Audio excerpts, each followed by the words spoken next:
Esto es Déjà Vu, un podcast para hablar de la historia detrás de la coyuntura política en Colombia, con Alejandro Lloreda y Luis Guillermo Vélez. Hoy, ¿somos pobres pero honrados? Bienvenidos.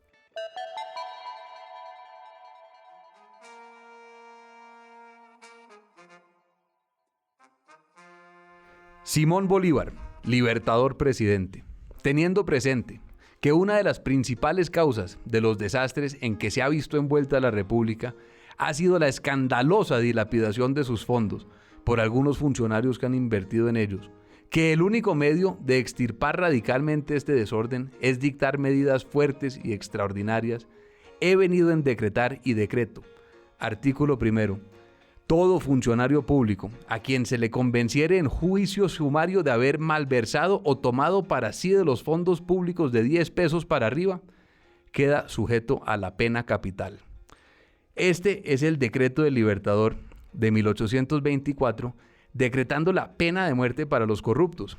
10 pesos para arriba, Luis Guillermo. ¿Cuántos hubieran caído? Pues en este momento todos, yo creo, pero esto nos introduce a este larguísimo tema de la corrupción, de la historia de la corrupción en Colombia, de lo que ha ocurrido en 200 años, Alejandro, y hoy tenemos con nosotros a una eminencia, tal vez al historiador vivo más importante, al colombianólogo vivo más importante que existe, que es el profesor Malcolm Deas desde Oxford.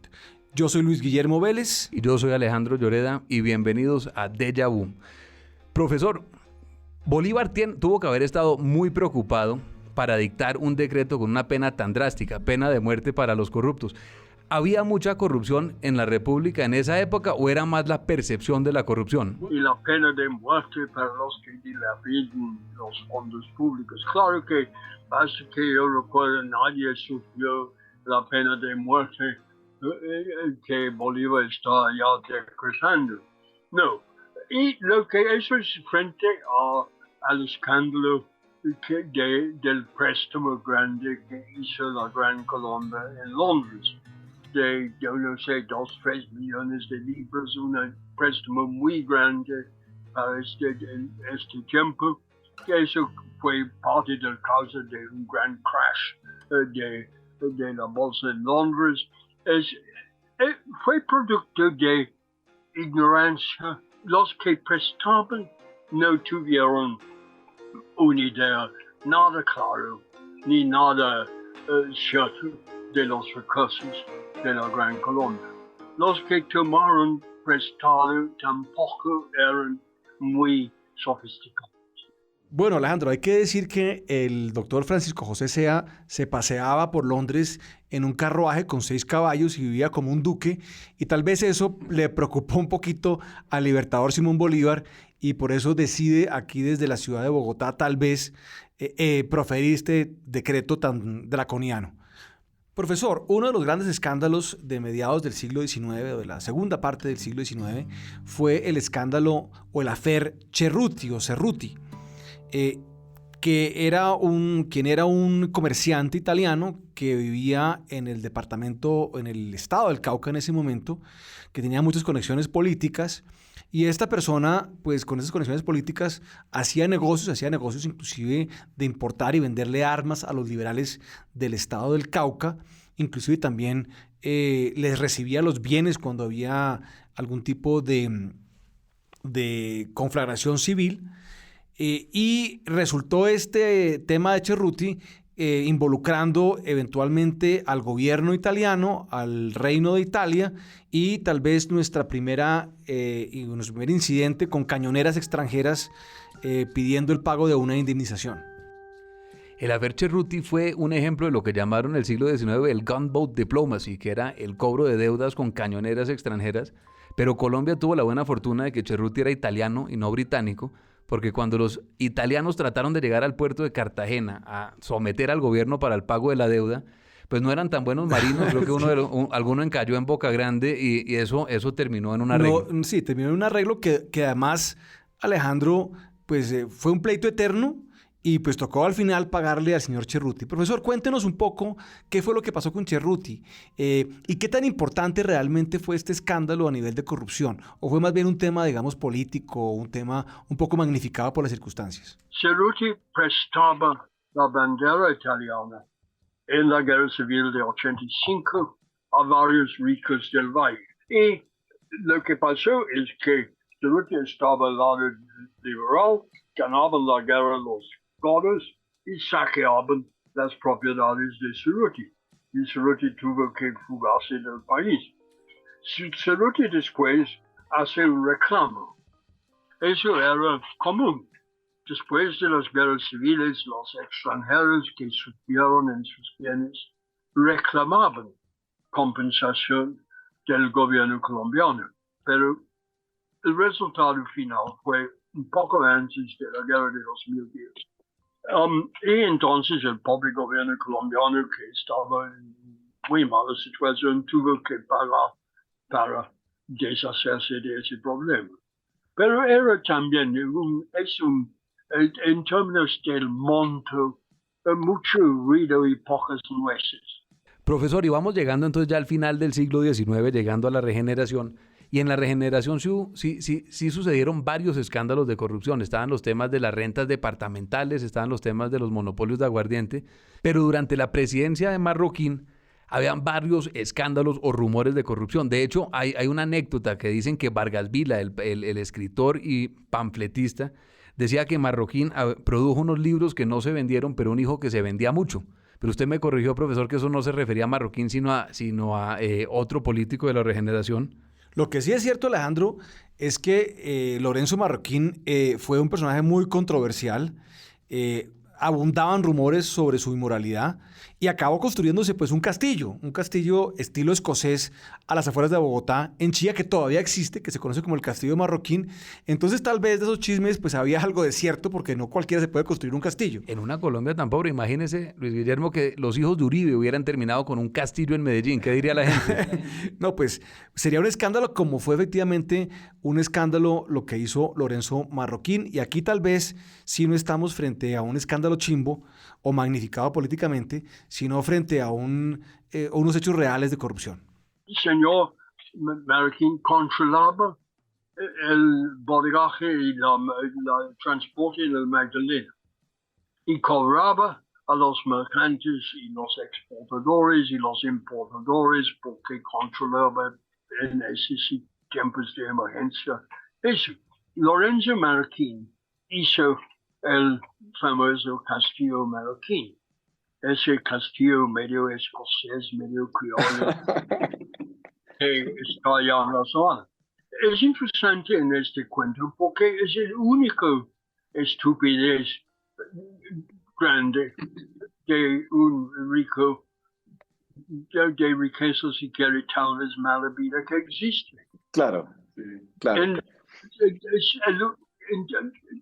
No es típico. Claro.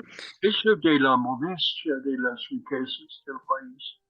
Hay un incidente también de esos escándalos, ahí sí, ese tal vez sí chimbo, que es el de Marco Fidel Suárez. Marco Fidel Suárez le había empeñado sus sueldos a un banco americano para traer el cadáver de su hijo que se había muerto de gripe española. Ah, yo no sabía eso. Sí, eso es lo que dicen, por lo menos. Y lo comenzaron a atacar de una manera se había muerto en Estados absolutamente Unidos, despiadada en el Senado. Curiosamente, el que lo atacaba era un miembro de su propio partido conservador, que era el joven Laureano Gómez, que cobraría muchísima relevancia en las décadas que siguen. Sí, en llave con Alfonso López Pumarejo y con Eduardo Santos. Todo esto, pues, es un ataque a la República Conservadora, que ya estaba, pues, en sus últimos momentos. Y le cae este escándalo brutal a quien era esencialmente un gramático de estos del siglo XIX, como muy al estilo de Caro, un hombre decente, de un origen muy humilde. Ahí sí, pobre pero honrado. Ese sí era pobre pero honrado, y le caen con todo y lo acusan pues de tener algún tipo de negociado con este banco, lo cual era totalmente falso. Y el señor, que ya era un señor entrado en años, pues realmente no aguanta esta presión y acaba renunciando por cuenta de esto. Lo interesante es que él sí renuncia por un escándalo que no era en verdad escándalo. Compare eso, por ejemplo, Luis Guillermo, con lo que pasó en los 90s, con el 8000. Claro, es que los inocentes sí renuncian, es lo que acaba pasando. Eso es una reacción muy distinta a la del aquí estoy, aquí me quedo de Samper más Tal adelante. cual. Este señor era un señor digno y por supuesto acaba renunciando a la presidencia, acaba Jorge Holguín el mandato de Marco Fidel Suárez y esto es un golpe muy importante a esa república conservadora que ya estaba en sus últimos momentos. Y yo creo que nuestra charla puede dividirse en dos partes. Uno es eso del país honrado, pobre pero honrado, que me parece que prevalece. Yo no creo que siempre hay en todas partes escándalos, no en ningún país, pero me parece que país bastante honrado. Y ya estamos entrando a mediados del siglo XX en un país que quizás no rico, pero sí es un poco menos pobre y un poco menos honrado. Y eso lo podemos ver en la presidencia o en la dictadura de Gustavo Rojas Pinilla. Sí, esta idea de este país pobre pero honrado, que fue una realidad, como decía el profesor Diz a lo largo de esta charla, pues empieza a cambiar en los años 50. Y donde se manifiesta de una manera más clara es en esta dictadura de los impolutos señores en Rojas, que está plagada de toda clase de escándalos. Yo tengo aquí un cable de la embajada americana que fue desclasificado después y lo leo, abre comillas, dice: esto es haciendo referencia a una compra de 10,000 televisores que se hicieron al Banco Popular y abro comillas, dice: esta transacción implicó el pago por parte de la Philips de un soborno de $100,000 a Samuel Moreno Díaz, yerno del presidente Rojas, quien actuó como intermediario inútil pero obligatorio en el negocio. Estos fondos fueron consignados en varios bancos en los Estados Unidos. Hubo que pagar otro soborno especialmente a funcionarios del Banco Popular, pero el del doctor Moreno fue sobradamente el más cuantioso. Sobradamente el más cuantioso y no el único, con seguridad. Seguramente no el único. Yo creo que... y lo que aprendieron en la casa... No. El señor Samuel... Los jóvenes Iván y Samuel... Y los jóvenes Iván y Samuel, pues viene pues de esta época. El gobierno de Rojas estuvo plagado de corrupción, no solamente el yernísimo, este señor Samuel Moreno Díaz, sino también buena parte de su gobierno tuvo toda clase de escándalos. Y pues uno podría decir que inaugura esta nueva fase de una Colombia ya más rica, de una Colombia urbana, de una Colombia con más población, con presupuestos públicos muchísimo más grandes, en plena industrialización y pues también un problema de moralidad pública creciente. Vamos a una corta pausa y ya volvemos. Hola, soy Juanita León, directora de La Silla Vacía. Decidimos reflexionar sobre los próximos 10 años con quienes lo han pensado. En un país que vive anclado en sus lastres del pasado, nos pareció que era una buena excusa para pensar en el largo plazo. Los invito a que se suscriban a nuestro podcast El Futuro del Futuro, donde trataremos de anticipar cómo cambiará el mundo en el que vivimos. Bienvenidos. Volvemos entonces al episodio de la historia de la corrupción en Colombia. Ya estamos a mediados del siglo XX, pasó la dictadura de Rojas Pinilla y estamos entrando ya en el Frente Nacional y estamos ya en un país que, como decíamos en la primera mitad del episodio, es un país que se está modernizando, se está industrializando y donde hay riqueza, hay también oportunidades de corrupción. Alejandro, hay 3 elementos que marcan, uno podría decir que marcan la pauta de la corrupción en la segunda parte del siglo XX y hasta la actualidad. El primero son los auxilios parlamentarios, que son una medida aprobada en una reforma constitucional del año 68, en la cual se le asignan a los parlamentarios unos cupos de dinero del presupuesto nacional para que supuestamente inviertan en sus regiones y los acaban utilizando casi que como caja personal los parlamentarios. Y esto da toda clase de escándalos en los años 70, 80 y hasta entrada a los 90. Esos auxilios comienzan a mutar como el COVID. Primero se convierten en cupos indicativos, después se convierten en la regionalización del presupuesto y son al final del día la misma mermelada de hoy en día, ¿o no? Más o menos, uno diría que los auxilios del 68 hasta el año 91 eran realmente un giro directo al parlamentario, una plata que podía disponer casi que libremente, y después de la Constitución del 91, ahí sí empiezan a mutar un poco y se vuelven estos cupos indicativos, ese tipo de, digamos, de presupuesto regional un poco menos direccionado a una persona individualmente, pero han sido una fuente de escándalo importante. Y siguen siendo una herramienta que es importante y vital, diría uno, para que el Ejecutivo logre la aprobación y la gobernabilidad en el Congreso. Sí, tal cual. Así se utilizaron mucho en los años 70 y 80 y después pues se han utilizado de otras maneras, siempre con el argumento de que los parlamentarios tienen que llevar algún tipo de recursos a sus regiones. Y creo que hay algo de cierto en ese argumento, pero sí ha sido una fuente de abuso. El otro elemento muy importante en materia de corrupción, y lo vamos a hablar más adelante, que empieza a dar en los años 70, es el tema del ingreso de dineros de narcotráfico a la política y mediante la política al tema de gobierno. Y el tercero, que impacta muchísimo en ciertas regiones, es el tema de regalías que se da cuando en Colombia se empiezan a explotar hidrocarburos de una manera ya significativa con el carbón y con el petróleo y el gas. Profesor, revisemos estos tres fenómenos uno a uno, comenzando por el tema del clientelismo y la famosa frase de Turbay de reducir la corrupción a sus justas proporciones. ¿Qué tanta corrupción había en el gobierno de Turbay? ¿Qué tan cierto era esa posibilidad de reducir la corrupción? Yo simpatizo bastante con Turbay cuando dice que hay que reducir la corrupción a sus debidas proporciones. Yo creo que sí, de acuerdo. Y uno no va a lograr nunca la perfección. El clientelismo siempre ha existido. Y como he dicho, hay variedades. Hay clientelistas y clientelistas. Después de la violencia del Frente Nacional, liberales y conservadores pierden mucho de su mística y pierden eso también con la urbanización, porque la lealtad partidista no funciona con el electorado urbano.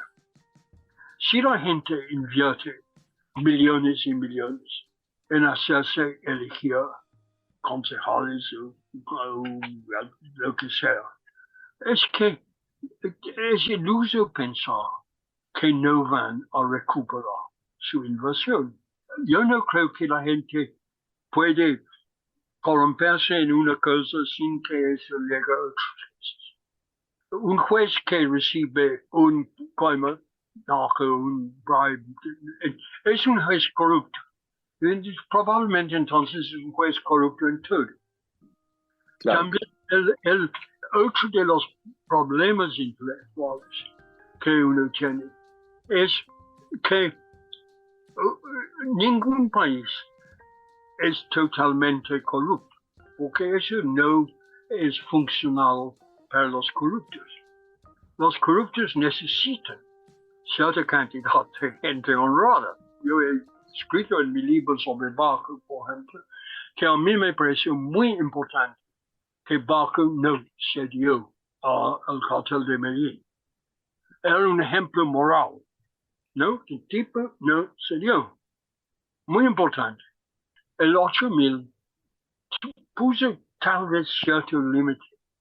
Eso, claro, porque esas son cosas donde uno nunca llega a una solución permanente. Profesor, tengo aquí el ranking en el caso de Odebrecht. Esto lo hizo el periódico El País de España, donde agarró el ranking de esta compañía brasilera que pues, corrompió por toda América Latina y hizo un listado de los países donde había operado y cuánto había pagado en cada país. Y pronto esto va un poco a su punto del tamaño de la corrupción. Entonces lo voy a leer simplemente. Es, en Brasil, y esto es con base en las confesiones de los funcionarios de Odebrecht. En Brasil, la compañía sobornó, invirtió o gastó en sobornos, como lo quiera uno llamar, 349 millones de dólares. En Venezuela, 98 millones de dólares. En República Dominicana, 92 millones de dólares. En Panamá, 59 millones de dólares. En la Argentina, 35 millones de dólares. En Ecuador, 33 millones de dólares. En el Perú, 29 millones. En Guatemala, 18. En Colombia, 11 millones de dólares. Y en México, 10.5 millones de dólares. Obviamente, pues no operaba en todas partes igual, pero esto le da a uno un poco una idea de lo que usted está diciendo, ¿no? Hay países más corruptos que otros donde es más propenso esto. Uno sí pensaba que hubo gente que dijo, Colombia es obviamente más corrupto porque nadie ha ido a la cárcel por Odebrecht. Pero eso no es el cuento completo.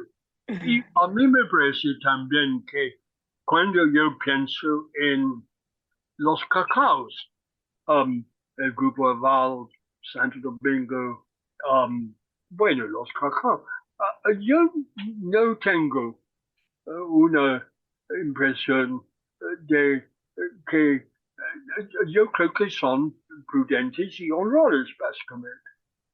No sé, es que puede ser que yo soy un bobo inocente, pero yo no creo que, yo creo que mi impresión, por ejemplo, del señor Sarmiento es que es un tipo bastante patriota y bastante generoso y bastante cuidadoso. Me parece es como un cacao debe ser. Además de eso, en Colombia hay pocos secretos. Me parece que un secreto colombiano dura máximo 2 semanas. Y yo creo que el problema número uno del país sigue siendo que es un país demasiado violento. El problema número uno, no la corrupción. Bueno, Alejandro, ya vamos concluyendo aquí nuestro repaso de la historia de la corrupción en Colombia, y lo que se da uno cuenta, o confirma más bien, es que efectivamente éramos un país pobre pero honrado. Estos gramáticos del siglo XIX eran personas pues bastante honradas en lo personal. Ninguno se vio involucrado en ningún escándalo mayúsculo, salvo algunas excepciones, como ya lo vimos. Y digamos, esta ética en lo público, esta ética del manejo de lo público se mantiene hasta bien entrado el siglo XX, uno podría decir que los años 50, y se da una ruptura a partir del gobierno del general Rojas y la implantación del Frente Nacional con todas sus redes y sus características de clientelismo, que acaban siendo el terreno abonado para todo lo que se viene después en materia de corrupción. Y ese tema de corrupción se magnifica, tiene una explosión de aumento significativo en los años 70, 80 y en los 90. También revisamos el tema de la descentralización, las regalías, la manera como los recursos en alcaldías y gobernaciones, que son entidades que tienen menos capacidad administrativa, menos fortaleza institucional, también han llevado a un sinnúmero de escándalos de corrupción, y solamente mencionamos uno o dos, Luis Guillermo, como ejemplo. Esto no es un catálogo exhaustivo, eso nos tomaría, ahí sí, sin mamar gallo, 6 horas. 6 horas porque además esto es un tema, digamos, de todos los días en los noticieros, y venimos oyendo esto a lo menos 25 años, y es un fenómeno generalizado en las regiones colombianas. Ahora, ¿qué tan generalizado es o qué tan corrupta es Colombia comparativamente con la región? Yo me atrevería a decir que más bien está en el rango medio. Definitivamente no somos de los países más honestos o más pulcros en el manejo de lo público de la región, pero tampoco estamos, creo yo, en los rangos más altos, como podría estar, por ejemplo, la Argentina hoy en día, sin duda alguna Venezuela, México históricamente ha sido un país donde hay grandes escándalos de corrupción. Entonces creo que estamos ahí en un punto medio en todo esto. Pero la percepción de que la República está carcomida por la corrupción es una constante desde Bolívar, como vimos con el decreto que abrió el episodio, y sigue siendo uno de las fuerzas que más mueve la política. La política, la campaña hecha a punta de la denuncia anticorrupción sigue siendo, y eso lo vemos en el gobierno del pacto histórico y la campaña que hizo. Y es una constante en toda la historia, y se han inventado escándalos, como los escándalos en contra del presidente Marco Fidel Suárez, como los escándalos en contra de Alfonso López Pumarejo en los años 40, en fin, escándalos medio inventados que han sido muy útiles en materia política, que no tenían gran sustento, que fueron grandes escándalos en su momento, pero que realmente magnificaban esta percepción de corrupción, que muchas veces es mucho mayor de lo que realmente es. Muchas gracias a todos los oyentes por acompañarnos en este episodio. Mi nombre es Alejandro Lloreda.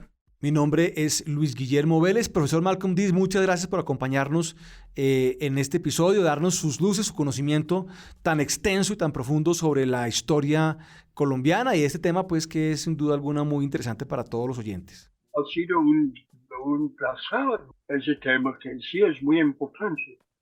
Muchas gracias a todos y espero que nos acompañen en el siguiente episodio donde vamos a hablar de populismo, caudillismo y la figura del balcón en la política latinoamericana. En la política latinoamericana y en la política colombiana durante el siglo XX, Colombia, que había sido un país que hasta el momento había sido inmune de los balconazos, parecería que esa inmunidad está siendo probada y reprobada por estos días. Muchas gracias a todos. Hasta luego. Déjà Vu es un producto de La Silla Podcast. Grabado en los estudios de La Silla Vacía. Escrito y dirigido por Luis Guillermo Vélez y Alejandro Lloreda. Producido y mezclado por Fernando Cruz y la coordinación de Tatiana Duque. Cada 15 días, un nuevo episodio en su plataforma preferida. Gracias por escuchar.